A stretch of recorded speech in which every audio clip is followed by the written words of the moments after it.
हरे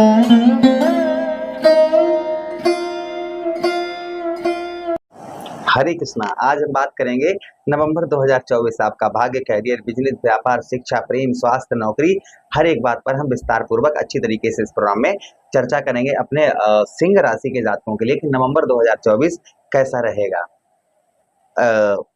वह हर चीज आपको हम बताने का प्रयास करेंगे जो नवंबर 2024 में आपके साथ में घटित होने वाला है। हर एक बात पर हम अच्छी तरीके से विस्तार पूर्वक अच्छी तरीके से चर्चा करेंगे। नमस्कार, मैं ज्योतिष आचार्य शिवराज शास्त्री आप लोगों का हार्दिक स्वागत कर रहा हूँ। ये प्रोग्राम आपकी लगन पर आधारित है, आपकी चंद्र राशि पर आधारित है। आपको दोनों चीजें नहीं पता, मेरी लगन क्या है, मेरी चंद्र राशि क्या है, तब वह स्थिति में इस प्रोग्राम को आप नाम राशि पर देख सकते हैं। ये भी आपको बताने का प्रयास यहाँ पर करेंगे हम कि इस महीने की लगभग शुभ तारीखें कौन सी होंगी और अशुभ तारीखें कौन सी होंगी, हम इस बात पर भी चर्चा विस्तार पूर्वक से करेंगे। वीडियो के अंत में आपको हम उपाय भी बताएंगे कि आपको क्या उपाय करने चाहिए। हम उपाय की भी चर्चा इस प्रोग्राम में विस्तार पूर्वक अच्छी तरीके से करेंगे। चलिए प्रोग्राम को प्रारंभ करते हैं, समझने का प्रयास करते हैं। अगर आप अपनी कुंडली पर परामर्श विश्लेषण विस्तार पूर्वक अच्छी तरीके से अनलिमिटेड समय के साथ में करवाना चाहते हैं तो हमारे दिए गए नंबर पर आप संपर्क करके अपनी कुंडली का परामर्श विश्लेषण विस्तार पूर्वक अच्छी तरीके से अनलिमिटेड समय के साथ में करवा सकते हैं। चलिए समझने का प्रयास करते हैं कि नवंबर 2024 आपके लिए कैसा रहेगा। सबसे पहले हम ग्रहों का गोचर देख लेते हैं कि इस महीने हमारे ग्रहों का गोचर कैसा रहेगा। तो देखिए आपके लग्न सूर्यदेव भगवान कहाँ पर हैं, आपके तृतीय भाव पर नीच की अवस्था में बैठे हुए हैं। 16 नवंबर तक ये नीच की अवस्था में रहेंगे। 17 नवंबर से ये आपके केंद्र पर अर्थात आपके चतुर्थ भाव पर इनका गोचर हो जाएगा। अच्छा, उसी के साथ ही साथ में बात करेंगे हम केतु महाराज की। केतु महाराज पूरा महीना आपके लगन भाव पर ही आपके विराजमान रहेंगे, वो द्वितीय भाव पर आपके धन भाव पर पूरा महीना विराजमान रहेंगे। उसी के साथ ही साथ में बुध महाराज आपके चतुर्थ भाव केंद्र पर पूरा महीना रहेंगे।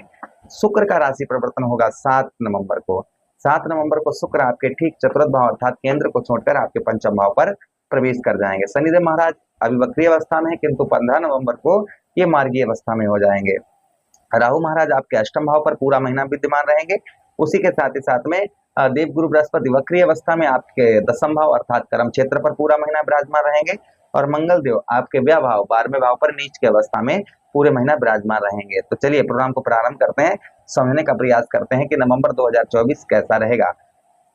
तो देखिए आपको नॉर्मल सी हम यहाँ पर आपको बात करते चलें कि नॉर्मल से आपको पहले हम आपको समझा दें, उसके बाद में फिर हम जो है विस्तार पूर्वक से चर्चा करेंगे।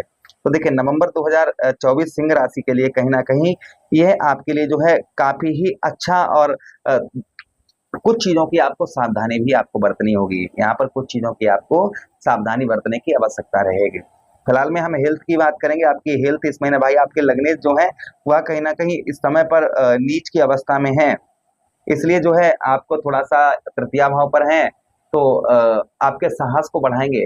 इस महीना आपका साहस जो है, आपका कॉम्पिटेंस लेवल है, ये आपका बढ़ चढ़कर रहेगा। आपके साहस में यहाँ पर आपके वृद्धि करेंगे। कौन? आपके लग्नेश सूर्यदेव भगवान, भाई ग्रहों के राजा हैं आपके लग्नेश, तो वहां पर आपके साहस में वृद्धि करेंगे। भाइयों से आपकी अनबन हो सकती है या इस महीना भाइयों से आपका थोड़ा सा सपोर्ट आपको कम मिलता हुआ नजर आएगा। हेल्थ का आपको इस महीने ध्यान रखने की आवश्यकता रहेगी, खासकर 16 नवंबर तक। 16 नवंबर के बाद आपके कोई अगर आप शारीरिक कष्ट परेशानी किसी तरीके से आप प्रभावित हैं, आप कष्ट में हैं, तो कहीं ना कहीं वह आपकी दूर होती हुई नजर आएगी। 17 तारीख तक थोड़ा सा अपने खान पान पर आप जो है ध्यान बनाकर रखिएगा। 17 तारीख के बाद में फिर ठीक है भाई, सूर्य आपके नीच के हैं, हट जाएंगे और केंद्र पर आपके चतुर्थ भाव पर आ जाएंगे। इस महीना कोई नई वस्तु खरीदने का आपको प्लानिंग बना रहे थे, वह नई वस्तु खरीद पाएंगे। जैसे वाहन खरीदने का प्लान बना रहे तो वाहन खरीद पाएंगे। कोई प्रॉपर्टी खरीदने का प्लान बना रहे थे तो इस महीना आप जो है प्रॉपर्टी खरीद सकते हैं। उसी के साथ ही साथ कोई नया घर खरीदना चाह रहे थे या घर कहीं जगह परिवर्तन करने का सोच रहे थे तो वो संभवतः ही कर पाएंगे। किंतु ये सब कुछ अगर करना चाहते हैं तो अपनी एक बार कुंडली अवश्य दिखवा लें। भाई कुंडली में क्या स्थिति है, कुंडली को दिखवा कर ही आगे का कार्य करें। अच्छा, उसी के साथ ही साथ आगे बढ़ते हैं प्रोग्राम में। आगे हम बात करते हैं आपका हेल्थ जो है 16 तारीख तक थोड़ा सा आपको खान पान ध्यान रखना होगा। 16 नवंबर के बाद आपकी हेल्थ जो है वह उत्तम अच्छी देखी जाएगी। बात करें हम आपके प्रेम प्यार की, विद्यार्थियों के लिए विद्या की, संतान का सुख, देखिए तो इस महीने आपको संतान का सुख आपको बेहतर उत्तम मिलता हुआ नजर आएगा।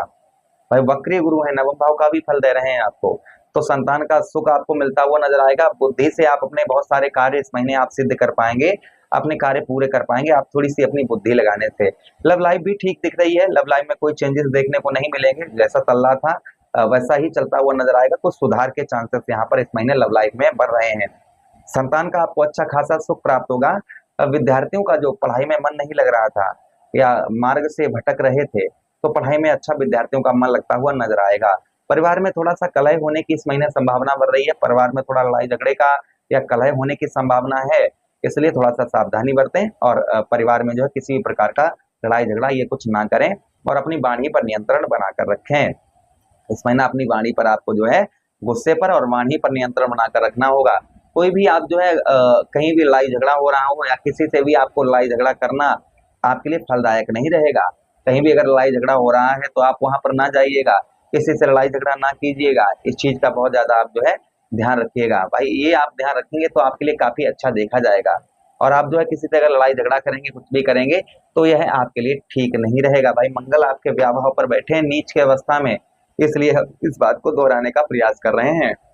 जो लोग विदेश में हैं, अदर कंट्री में हैं, उन लोगों के लिए काफी पॉजिटिव ये महीना रहेगा। जो लोग अदर कंट्री में हैं, विदेश में हैं, उनको बहुत अच्छा लाभ मिलता हुआ नजर आएगा। विदेश से उत्तम अच्छे लाभ मिलने की संभावना यहाँ पर कहीं ना कहीं बन रही है।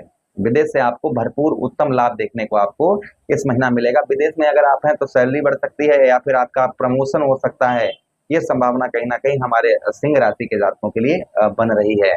अच्छा, उसी के साथ ही साथ आगे हम बात करते हैं आपका दाम्पत्य वैवाहिक जीवन की। तो दाम्पत्य वैवाहिक जीवन में अगर आपके कोई लड़ाई झगड़ा चल रहा था या पत्नी से आपकी अनबन चल रही थी, पत्नी से विवाद चल रहा था किसी प्रकार का, तो शनिदेव महाराज 15 नवंबर को मार्गीय अवस्था में हो जाएंगे। वक्र से मार्गीय अवस्था में हो जाएंगे तो आपके सप्तम भाव पर बैठे हैं, तो पत्नी के साथ अनबन हो रही है, पति के साथ अनबन हो रही है, लड़ाई झगड़ा चल रहा है, तो वह थोड़ा आपका शांत होता हुआ नजर आएगा। क्रोध पर इस महीना आपको काफी ध्यान रखना है, गुस्से पर आपको अपने ध्यान रखना है। लड़ाई झगड़ा किसी से भी किसी भी प्रकार का लड़ाई झगड़ा ना करें, इस चीज का बेहद आप जो है ध्यान रखें। अच्छा, उसी के साथ ही साथ आगे हम बात करते हैं जो आप पर शत्रुओं का प्रभाव पड़ा हुआ था, शत्रु आप पर हावी थे, शत्रु आपके काम बिगाड़ने का प्रयास कर रहे थे, तो कहीं ना कहीं शत्रुओं से आपकी विजय प्राप्त होगी। शत्रु आपका चाह कर भी कुछ नहीं कर पाए। कुछ राहत कर्ज में भी आपको इस महीने मिलने वाली है, कुछ कर्ज में आपको इस महीना राहत मिलती हुई नजर आएगी। अच्छा, उसी के साथ ही साथ नौकरी में बहुत दिनों से तकलीफ या नौकरी में कोई प्रॉब्लम चल रही थी, वो भी आपकी इस महीने आपकी सुधरती हुई नजर आएगी। अच्छा, उसी के साथ ही साथ बात करेंगे हम आपके भाग्य की। तो आपके भाग्यवेश व्या भाव पर बैठे हैं, 12वें भाव पर बैठे हैं, तो भाग्य के लिए आपको प्रयत्न प्रयास करना होगा इस महीने। भाग्य का साथ आपको कम मिलेगा, इसलिए थोड़ा सा प्रयत्न प्रयास करते रहें, थोड़ा परिश्रम करना पड़ेगा, तो आपके कार्य सिद्ध होते हुए नजर आएंगे। अच्छा, व्यवसाय की बात करते हैं, तो व्यवसाय के लिए काफी अच्छा महीना रहेगा ये। आपके व्यवसाय में उत्तम अच्छा ग्रोथ आपको देखने को मिलेगा। व्यवसाय में जो लोग जैसे खान पान का कार्य करते हैं, जो लोग नई चमकदार खूबसूरत चीजों का जिनका व्यवसाय है, उत्तम अच्छा चलता हुआ नजर आएगा। यहाँ पर धन से रिलेटेड थोड़ा सा आपको सावधानी बरतनी है, धन के लिए थोड़ा सा परिश्रम करने की आवश्यकता रहेगी, किंतु व्यवसाय से धन की प्राप्ति आपको इस महीने उत्तम अच्छी देखी जाएगी। अच्छा, इस महीने की शुभ अशुभ तारीखों की हम बात कर लेते हैं कि इस महीने की शुभ अशुभ तारीखें आपके लिए कौन सी रहेंगी। तो देखिए, 1-2 तारीख शुभ है आपके लिए, फिर आपके लिए 3, 4, 5 शुभ नहीं है। 5 के बाद में 6, 7, 8, 9, 10, 11, 12, 13, 14, 15, 16, 17 ये तारीखें शुभ हैं आपके लिए। 18 तारीख शुभ नहीं है आपके लिए, उसी के साथ 19 शुभ नहीं है, फिर 20 शुभ है आपके लिए और 21 शुभ है, 22 तारीख शुभ नहीं है आपके लिए और 23 तारीख शुभ नहीं है आपके लिए। फिर उसके बाद में 30 तारीख आपके लिए, 23 के बाद 24, 25, 26, 27, 28, 29, 30 ये आपके लिए बेहद शुभ तारीखें रहेंगी। इन तारीखों पर कोई लेन देन ना करें, सोच समझ कर लेन देन करें। कहीं बाहर ट्रेवलिंग यात्रा पर जा रहे हैं तो अपने इष्ट की आराधना करके निकलें। भाग्येश के लिए शनिदेव आप जो है हनुमान चालीसा, सुंदरकांड, बजरंग बाण का पाठ करें प्रतिदिन रोजाना, जिससे आपको भाग्य का साथ उत्तम बेहतर मिलता हुआ नजर आएगा। रोजाना तुलसी मैया के पौधे पर जल देते रहें। उसी के साथ ही साथ में रोजाना सूर्यदेव भगवान को जल दें। लाल गाय को रविवार के दिन गेहूं का दलिया बनवाकर उसमें गुड़ डालकर गाय को खिलाएं, जिससे सूर्यदेव भगवान का प्रभाव उत्तम अच्छा देखने को आपको मिलेगा। तो ये उपाय हैं, कुछ कर सकते हैं। आशा कर रहे हैं प्रोग्राम काफी अच्छा लगा होगा। मिलते हैं किसी अन्य प्रोग्राम में, तब तक आप लोगों से आज्ञा चाहते हैं। अपना ध्यान रखिएगा, हमें आदेश दीजिएगा। हरि